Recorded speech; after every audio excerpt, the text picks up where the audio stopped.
Bien-aimé, tu as donné ta vie à Jésus-Christ de Nazareth et c'est bien. Tu marches en nouveauté de vie avec le Seigneur. C'est extraordinaire. Mais tu as du mal à voir dans ta vie l'accomplissement des bénédictions de l'Éternel, des promesses que Dieu t'a faites. Tu as l'impression que ta vie est pire qu'avant. Bien-aimé, si c'est ton cas, assis-toi bien parce que je vais te donner un secret qui va aujourd'hui accélérer ton miracle.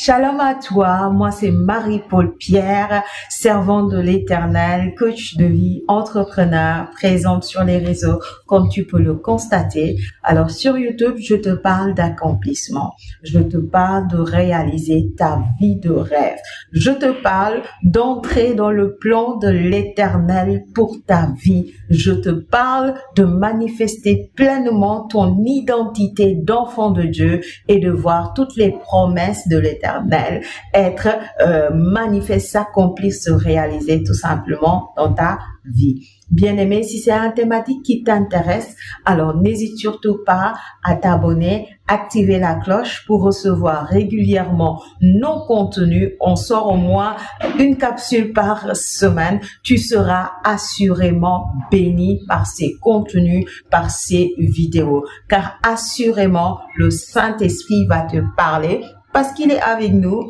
nous agissons en collaboration avec lui selon les directives qu'il nous donne. Et ce qui est sûr, bien-aimé, tu en récolteras bénédiction sur bénédiction et tu iras de gloire en gloire au nom de Jésus-Christ de Nazareth. Mais bien-aimé, ne te limite pas simplement à t'abonner. Si ces contenus te bénissent, c'est que ça peut bénir aussi d'autres personnes. Si ces contenus sont utiles pour toi, c'est que c'est utile aussi pour tes frères et sœurs et tout ce que tu connais autour de toi. Alors n'hésite pas à partager à un frère, à une sœur, à quelqu'un que tu connais qui pourrait être béni et qui pourrait recevoir la visitation divine au travers de ces contenus et l'Éternel t'utilisera pour être canal de grâce, source de bénédiction autour de toi et cela va augmenter davantage ta bénédiction. Et si tu ressens le désir, bien-aimé, n'hésite surtout pas à nous laisser un mot, à nous écrire. En tout cas, je serai heureuse de pouvoir partager avec toi en frères et sœurs dans la foi. Alors, aujourd'hui, nous parlons de quoi? Nous parlons d'expérimenter les promesses de Dieu, de voir les promesses de Dieu s'accomplir. Bien-aimés, lorsque nous lisons la Bible dans l'histoire des patriarches, nous allons voir Joseph. Joseph qui va faire un rêve dans lequel Dieu vient déposer une semence. C'est-à-dire, Dieu lui montre un avenir rempli d'espérance. Et Joseph va raconter cela à sa famille, ses frères et son père, sa mère. Et qu'est-ce qui va se passer? Ses frères vont se lever contre lui et ils vont poser des actes dans le but d'aller à l'encontre de ce rêve pour que ce rêve ne se réalise point. Et qu'est-ce que nous allons constater dans la vie de Joseph? C'est qu'au fur et à mesure qu'il avance, on a l'impression que sa vie devient pire. D'abord, ses frères le vendent, puis on amène en esclavage en Égypte. Il se retrouve dans la maison de Potiphar et puis on le met en prison de manière injuste. Mais bien aimé, des fois, lorsque Dieu veut nous faire hériter de ses promesses, de ses bénédictions, il nous fait marcher en reculant. Et c'est en reculant, bien-aimés, que le Seigneur nous forme en chemin, que le Seigneur nous équipe. On a l'impression que notre vie est pire, mais en vrai, le Seigneur est en train de nous conduire pleinement dans l'accomplissement de sa promesse, dans l'accomplissement de sa parole.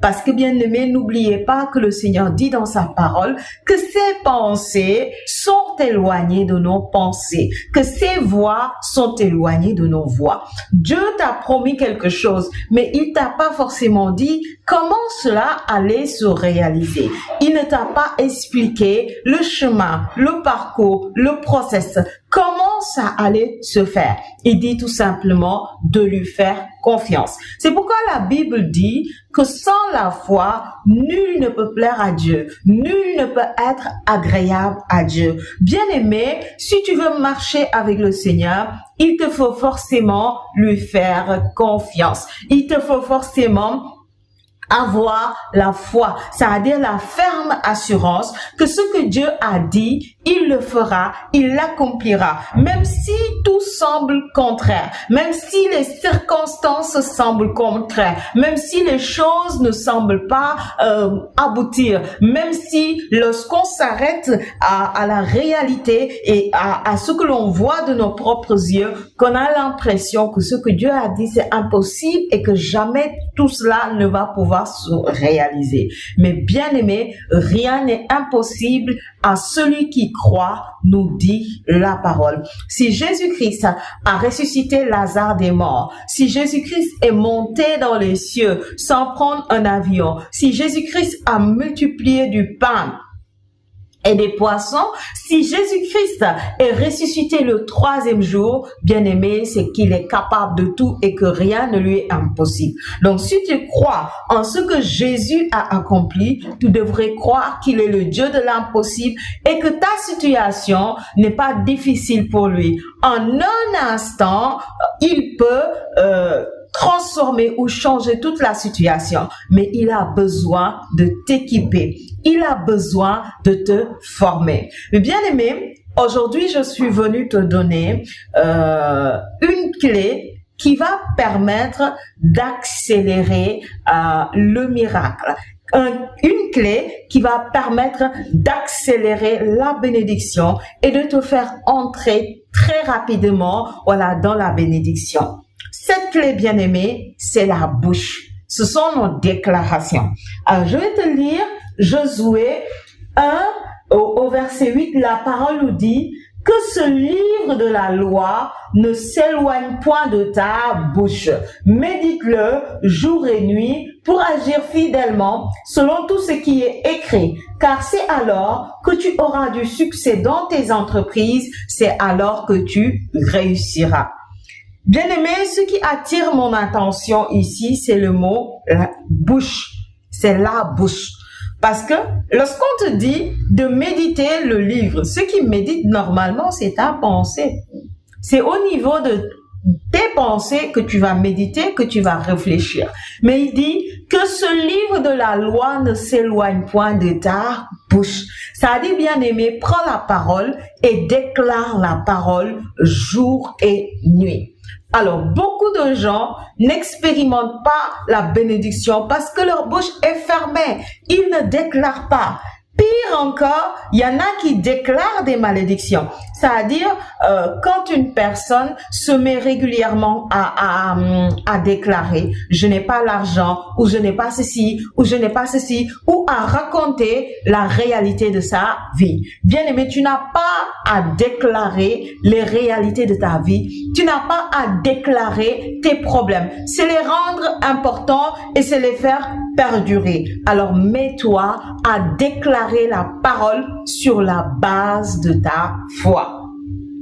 Par exemple, dans Ésaïe 55, Ésaïe 53 au verset 5, la parole va nous dire que par les meurtrissures du Christ, nous avons été guéris. Bien-aimé, si tu es malade et que tu sens que dans ton corps, tu es fatigué, ne te mets pas tout le temps à répéter « je suis fatigué, j'ai telle maladie, j'ai telle maladie, j'ai telle maladie ». Mais comment voudrais-tu que cette maladie puisse te quitter et que tu sois restauré? Parce que Dieu t'a promis la guérison, Dieu t'a promis la restauration. Maintenant, quelle est ta part à toi? C'est d'avoir foi en ce que Dieu a dit et de prophétiser cette parole dans ta vie. Ça c'est-à-dire de le déclarer au quotidien. Il a dit que ce livre de la loi ne s'éloigne point de ta bouche. Bien-aimé, chaque matin, lève-toi et déclare: je suis guéri au nom de Jésus. Par les meurtrissures de Christ, je suis guéri. J'ai été guéri au nom de Jésus. Et alors que tu le déclares, tu le crois fortement dans ton cœur. La Bible nous dit dans Romains 9:10 que si tu crois dans ton cœur et que tu confesses de ta bouche, tu seras sauvé. Bien-aimé, ce qui te donne le salut, c'est de croire fortement dans ton cœur et de confesser de ta bouche. Donc, dans l'exemple que je viens de prendre d'une personne qui est malade, tu dois croire fortement que Jésus, par ses meurtrissures, par sa mort et sa résurrection sur la croix, il t'a donné la guérison et que la guérison est ton partage. Et donc, chaque matin et chaque soir, tu le déclares: je suis guéri au nom de Jésus. Par les meurtrissures de Jésus-Christ sur la croix, j'ai été guéri au nom de Jésus. Je déclare que la maladie me quitte. Je déclare que j'ai la pleine restauration. Et alors que tu le fais, tu le déclares et que tu as la foi dans ton cœur, bien-aimé, tu seras sauvé. Sauver ne veut pas dire tout simplement que tu n'iras pas en enfer, tu vas aller au paradis. Sauver veut dire que tu es un homme épanoui. C'est-à-dire quand tu travailles, le fruit de ton travail est béni. Tu te réjouis de ton travail parce que tu es prospère, parce que tu es riche, parce que tu réussis, parce que tu as le succès dans ton foyer, dans ta vie sentimentale, dans tous les départements de ta vie, tu vois la bénédiction de Dieu être manifeste. C'est ça, être sauvé. Le salut, ce n'est pas dans le ciel seulement, mais le salut commence ici sur la terre avant que plus tard tu n'arrives au ciel, aux cieux. Bien-aimé, c'est là que tu dois voir la gloire de Dieu. C'est là que tu commences à être dans le bonheur, à être comblé. Ce bonheur ne veut pas dire que tu n'auras pas de sacrifice, tu n'auras pas de prix à payer ou tu n'auras pas de croix. Non, l'épreuve fait partie de la vie chrétienne. Mais le Seigneur a dit dans sa parole: soyez toujours dans la joie. Et ce qui nous met dans la joie, c'est la présence de Dieu qui est en nous. Le Saint-Esprit en nous te donne la joie. Et donc tu es capable de voir les défis de ta vie, les challenges de ta vie, les épreuves de ta vie, te réjouir parce que Christ est en toi. Je me rappelle, il y avait un moment où je vivais des périodes difficiles. C'était tellement difficile que je pleurais tout le temps.